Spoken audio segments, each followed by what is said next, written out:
Tuberculosis remains an important public health problem in India. According to a WHO study, over 4,000 people lose their lives to TB and close to 30,000 people fall ill with this preventable and curable disease. Awareness about the disease, its diagnosis, and treatment among public will help in controlling the killer disease. At MediCircle, we present to you the World TB Awareness Day series, where we are featuring in eminent clinical pulmonologists, immunologists, and chest physicians treating tuberculosis, through which we aim to create awareness and educate the public about the impact of TB around the world. Hi, I am Smita Kumar, and today our guest for the talk is Dr. Kamlesh Kumar Pandey. Dr. Kamlesh is the founder and director of Inspire Chest Clinic and Research Center. He has an experience of more than 10 years in the field of respiratory medicine. He has worked with eminent healthcare organizations like Hinduja, Fortis, and Wockhardt Hospitals.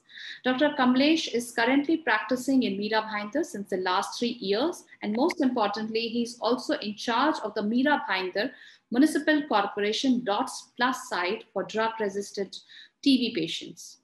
Hi, Dr. Kamlesh. Welcome to MediCircle. Thank you. Thank you. So it is good to have Dr. Kamlesh, you on our MediCircle platform today, as the world is celebrating World TB Day today on 24th of March. And we are also doing a media campaign to spread awareness and educate our audience about the symptoms, treatment of this disease, which can be definitely preventable and is curable. So Dr. Kamlesh, to begin with, India accounts for about a quarter of the global TB burden. In March 2017, the government of India sets a target of complete elimination by 2000 of TB by 2025. यानी 2025 तक भारत सरकार ने एक ये target लिया है कि हम लोग इंडिया को पूरी तरह से टीबी मुक्त बनाएंगे. सो आपको क्या लगता है, या ये 2025 तक संभव है? आपको लगता है कि क्या हम इस जो काफी बड़ा ये हम लोग ने उठाया है कदम, क्या ये हम लोग पूरा कर पाएंगे?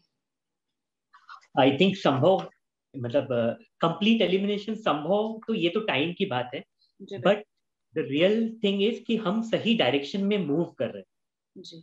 हम सही डायरेक्शन में जा रहे हैं क्योंकि हम लोग मतलब as a part of government organization also what government is doing अभी कि हम सारे पेशेंट्स को यूनिवर्सल डीएसटी ऑफर कर रहे हैं. मतलब टीबी की डायग्नोस्टिक्स में government is offering free of charge सारे पेशेंट्स को जो सीबी नॉट होता है, यानी इमीडिएटली हमको पता चल जाता है कि ये सिंपल टीबी है या ड्रग रेजिस्टेंट टीबी है.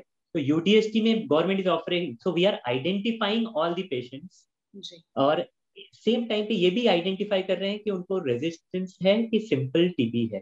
तो इस तरह से हम आइडेंटिफिकेशन अच्छा कर रहे हैं. तो अगर आइडेंटिफिकेशन के साथ नोटिफिकेशन प्राइवेट अच्छा हो रहा है, फॉर एन एग्जांपल 2018 में 21 लाख केसेस नोटिफाइड थे साल भर में, बट 2019 में इट इम्प्रूव टू 24 लाख.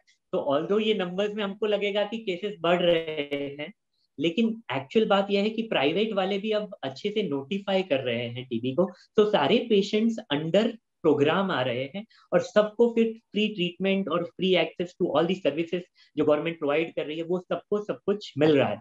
तो we are moving in right direction because we are identifying, we are notifying all cases and we are offering good diagnostic services as well as treatment. एक और सवाल LTPI से लेकर के कि LTPI होता क्या है और क्या ये एलटीपीआई टेस्ट कराना बहुत ही जरूरी है या इम्पोर्टेंट है? देखो, एलटीबीआई मतलब लेटेंट टीबी होता है कि हम लोग इस एटमॉस्फेयर में कि जहां आसपास हमारे बहुत सारे पेशेंट्स भी होते हैं, बहुत सारा एनवायरनमेंट में भी टीबी बैक्टीरिया कहीं से भी मिल सकता है, भीड़ से कहीं से भी. तो लेटेंट टीबी का मतलब ये होता है कि कहीं ना कहीं हमको टीबी का एक्सपोजर हुआ और हमारे बॉडी में टीबी बैक्टीरिया जाके बैठ गए, बट हमको अभी भी वो एक्टिव डिजीज में कन्वर्ट नहीं हुए हैं. तो इसका मतलब इतना ही है कि हमको इन्फेक्शन हुआ है but infection has not converted to disease. तो इस मतलब ये पेशेंट्स को इन्फेक्शन का एक्सपोजर हुआ है, फ्यूचर में इनका रिस्क ऑफ डेवलपिंग टीबी रहता है. तो हर पेशेंट को आइडेंटिफाई करना जरूरी नहीं है in a high endemic country like our country. लेकिन हाँ, जो पेशेंट डायबिटिक है, जो पेशेंट इम्यूनो सप्रेशन लेने वाले हैं, या जो पेशेंट जिनकी इम्यूनिटी कम है, लाइक HIV पेशेंट्स या ट्रांसप्लांट जिसका हुआ है, ये सारे पेशेंट्स में LTBI का आइडेंटिफिकेशन बहुत इंपॉर्टेंट हो जाता है, क्योंकि ये पेशेंट्स में अगर एक्टिव टीबी नहीं है तो हम लेटेंट टीबी को ट्रीट किया जा सकता है विद ट्रीटमेंट, तो chances of conversion to active disease कम हो सकता है। तो इन सब पेशेंट्स में हमको आइडेंटिफाई करना है और टेस्ट करनी है लेटेंट टीबी की, कि ये सब पेशेंट, बिकॉज ये इम्यूनो कॉम्प्रोमाइज है तो इनकी chances of developing active disease ज्यादा रहती है। बिल्कुल, लेकिन काफी हद तक अगर इन्होंने बेटर न्यूट्रिशन लिया है और अपने बॉडी का ख्याल रखा है और हेल्दी लाइफस्टाइल जी रहे होते हैं, तो शायद ये उनके बॉडी में हमेशा रहे, बट वो कभी भी डिजीज में कन्वर्ट ना हो। बिल्कुल बिल्कुल, इसलिए कहा जाता है कि सिर्फ 5 to 10% ऑफ LTBI को एक्टिव डिजीज का चांसेस रहता है। जी, इसमें एक और बहुत बड़ी नोट करने वाली बात ये है कि बहुत बार जो टीबी केसेस होते हैं वो ड्रग रेजिस्टेंट हो जाते हैं। जैसे आप जैसे इंचार्ज हो मीरा भाईंदर म्युनिसिपल कॉर्पोरेशन के डॉट्स प्लस साइट की, जो जनरली इसी के बारे में काम कर रही होती है, वो टीबी पेशेंट्स जो ड्रग सेंसिटिव नहीं है और ड्रग रेजिस्टेंट हो जाते हैं, यानी उनके टीबी के ड्रग्स उनको असर नहीं करते। तो आपके अंदाज से, आपके अनुसार कितने सारे ऐसे पेशेंट्स होंगे जो आपका कुछ रेशियो जो रेजिस्टेंट है, टीबी रेजिस्टेंट है, और उनको किस तरह से हमें देखभाल करनी पड़ती है, उनका लाइन ऑफ ट्रीटमेंट क्या रहता है? तो लगभग 3 to 5% ऑफ ओवरऑल जो टीबी का इंसिडेंस होता है उसमें से हमको ड्रग रेजिस्टेंट मिलते हैं, बट ज्यादा चांसेस इनमें भी उन उन लोगों को रहता है जिन लोगों ने पहली बार एक बार टीबी की ट्रीटमेंट ऑलरेडी ली हुई होती है और दोबारा उनको टीबी होता है, तो उनमें ड्रग रेजिस्टेंट होने के चांसेस ज्यादा होते हैं कंपेयर टू नॉर्मल पब्लिक। लेकिन बट सिंस अब हमको ये मिल रहा है कि जैसे शहरों में जहाँ पे भीड़ ज्यादा है, जी तो किसी को ड्रग रेजिस्टेंट टीबी होगा तो जब उसके थ्रू दूसरों को स्प्रेड होगा तो उसको भी ड्रग रेजिस्टेंट टीबी होगा। जी। तो शहरों में जहाँ भीड़ ज्यादा है वहां पे हमको ड्रग रेजिस्टेंट टीबी केसेस ज्यादा मिल रहे हैं। एंड मीरा भाईंदर ऑल्सो काफी डेंसली पॉपुलेटेड है और यहाँ पे भी good incidence of drug resistant TB है। अब डिफरेंस क्या होता है ड्रग रेजिस्टेंट टीबी और सिंपल टीबी में, कि सिंपल टीबी सिर्फ ओरल मेडिकेशन फॉर 6 months पे वो ठीक हो जाता है, बट ड्रग रेजिस्टेंट टीबी को लंबा टाइम लगता है ठीक होने को।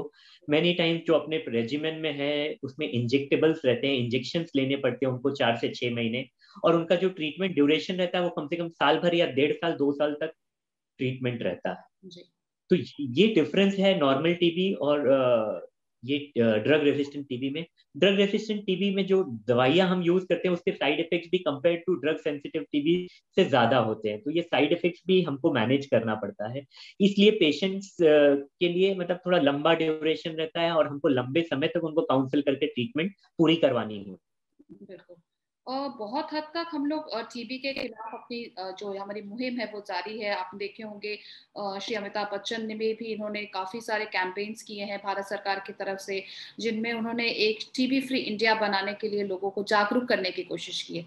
तो हमारे कई सारे बिल्कुल कोशिशें तो हो रही हैं, वर्ल्ड मतलब विश्व स्तर पे भी हो रही हैं, और भारत अपने स्तर पे भी काफी कोशिशें कर रहे हैं, काफी प्रोग्राम्स चला रहे हैं। फिर भी कहीं हद तक जाकर के हम उतने सक्सेसफुल नहीं हुए हैं टू कॉम्बैट टीबी, यानी टीबी को पूरी तरह से हराने में हम अभी तक सक्षम नहीं रहे हैं। तो आपके हिसाब से क्या ड्रॉबैक्स हो सकते हैं या क्या कारण हो सकते हैं इसके? देखो, कारण मल्टीपल लेवल पर हो सकता है। हाँ, सबसे पहले तो मैं पेशेंट रिलेटेड फैक्टर्स पे आऊंगा कि पेशेंट्स काफी बार क्या होता है कि पेशेंट्स शुरू में जब उनको ज्यादा तकलीफ होती है तो वो दवाइयाँ खाते हैं बराबर, हाँ, लेकिन 1-2 महीने दवाइयों के बाद ही पेशेंट को अच्छा असर हो जाता है, उनका बुखार कम हो जाता है, उनके सिम्टम्स कम हो जाते हैं। तो बहुत सारे पेशेंट्स को ऐसा लगता है कि बस मैं तो ठीक हो गया, अब मुझे दवाइयाँ लेने की जरूरत नहीं है, तो वो अधूरा इलाज करके छोड़ देते जी और रेगुलर फॉलोअप नहीं करते। तो एक फैक्टर ये है। बहुत बार पेशेंट्स को साइड इफेक्ट्स होता है और फिर वो दवाइयां बंद कर देते हैं कि दवाइयों से मुझे साइड इफेक्ट हो रहा है, और फिर वो दोबारा डॉक्टर के पास जाते नहीं, बोलते हैं दवाइयों से मुझे ज्यादा तकलीफ हो रही है और दवा बंद कर देते हैं। तो इनएडिक्वेट ट्रीटमेंट और इम्प्रॉपर ट्रीटमेंट या रेगुलर अधेरेंस टू ट्रीटमेंट नहीं रहेगा तो पेशेंट्स को क्योंकि टीबी की दवाई या सिंपल दवाइयों का बैक्टीरिया को एक्सपोजर हो गया है, तो चांसेस रहता है कि ये ड्रग रेजिस्टेंट हो जाए और फिर ये पेशेंट कम्युनिटी में घूम के स्प्रेड करता है। तो एक ये पेशेंट रिलेटेड फैक्टर्स है।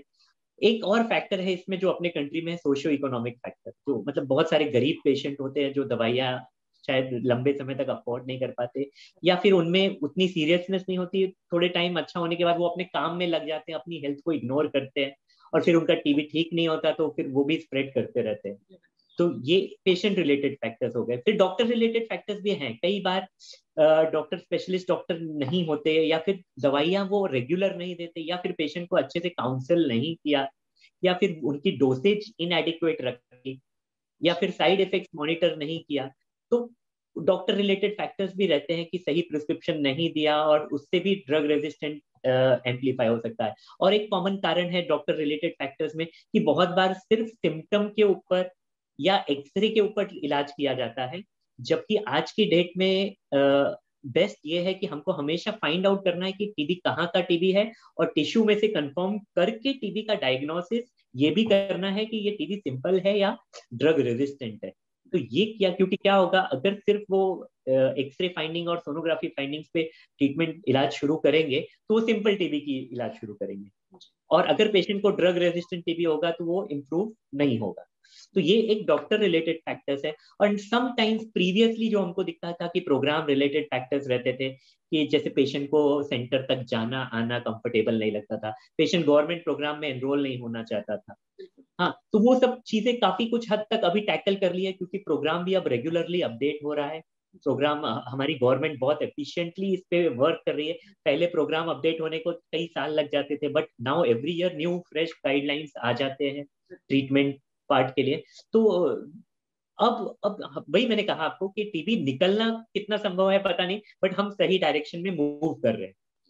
एटलीस्ट ये कंफर्मेशन है कि हम लोग सही दिशा में जा रहे हैं, तो कभी ना कभी तो हम लोग जाकर के इसको पूरी तरह से खत्म कर पाएंगे। और डॉक्टर बिल्कुल उमेश, एक और सवाल ये रहा कि जैसे बहुत सारे लोग, हम लोग जैसे कोरोना वायरस से बहुत सारे लोग परेशान हैं, और हमारे देश ने, हमारे पूरे विश्व ने पहले से ही एक पैंडेमिक को देखा है, एंड वो स्प्रेड तो हो ही रहा है। तो कोरोना वायरस का टीबी पेशेंट्स पे क्या असर है, या उनका उनका उससे किस तरह का ये होगा, इफेक्ट क्या होगा उस पे? बिकॉज वो भी तो मैं एक आपको मैं एयरबॉर्न इन्फेक्शन, एक तरह का इन्फेक्शन है, और पहले से जो टीबी पेशेंट्स, पहले से जो टीबी या तपेदिक से ग्रसित है, उनका इस पे इफेक्ट क्या होगा? हाँ, तो इसको तो मैं सिंपल सिंपल एग्जांपल देके ही बताऊंगा कि मेरे साथ क्या हुआ।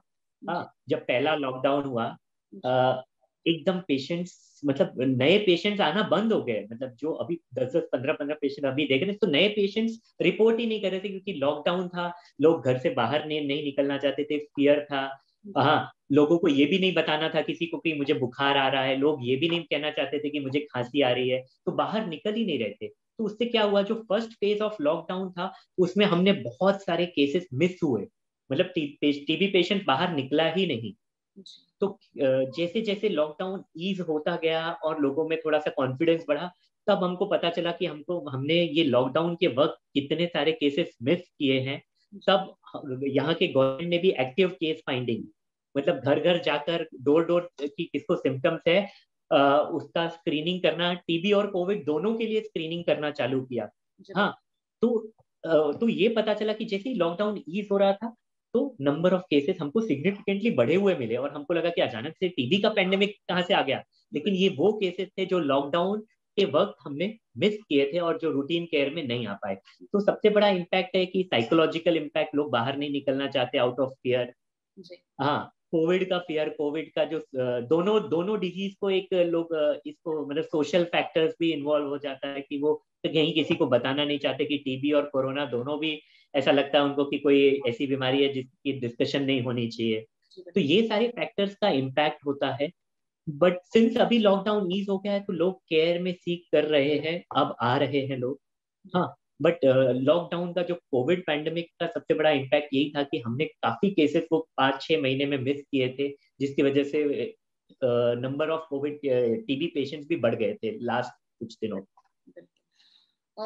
सो जिस तरह से लेकिन टीबी केसेस बढ़ रहे हैं, मैं आपसे एक स्टैटिस्टिक्स शेयर करूंगी। वर्ल्ड हेल्थ ऑर्गेनाइजेशन का जो टीबी स्टैटिस्टिक्स रहा है भारत या इंडिया के लिए, वो करीब एक एस्टिमेटेड फिगर देता है 2.64 मिलियन केसेस का, जो कि काफी काफी ज्यादा है। सो अगर हम, जैसे कि डॉक्टर कमलेश ने हमें बताया कि आप रेगुलर स्क्रीनिंग करते रहे, अगर आपको कभी भी टीबी के सिम्टम्स जैसे खांसी, बुखार या ये सब लग रहे हैं तो काइंडली आप अपने डॉक्टर को विजिट करें। और जैसा कि इसके साथ एक सोशल स्टिग्मा अटैच्ड है, बहुत लोगों को लगता है कि हमें ये बीमारी है तो हम किसी के साथ डिस्कस नहीं कर सकते। ये एक इस बीमारी को और हमें हराने में और सक्षम नहीं कर पा रहा है। इनफैक्ट इसमें हमें और प्रॉब्लम्स आ रही है बिकॉज लोग खुल करके इसको डिस्कस ही नहीं करते और बराबर ट्रीटमेंट भी नहीं लेते। So thank you so much doctor Kamlesh कि आप हमारे मेडिसर्कल चैनल पे आए और आपने वर्ल्ड टीबी डे के दिन ही टीबी अवेयरनेस सीरीज में हमारे साथ शरीक हुए और बहुत सारे पेशेंट्स को इतनी जरूरी इंपॉर्टेंट इंफॉर्मेशन दी कि वो किस तरह से टीबी से बच सकते हैं। Thank you so much doctor Kamlesh for joining us at Medicircle. Thank you.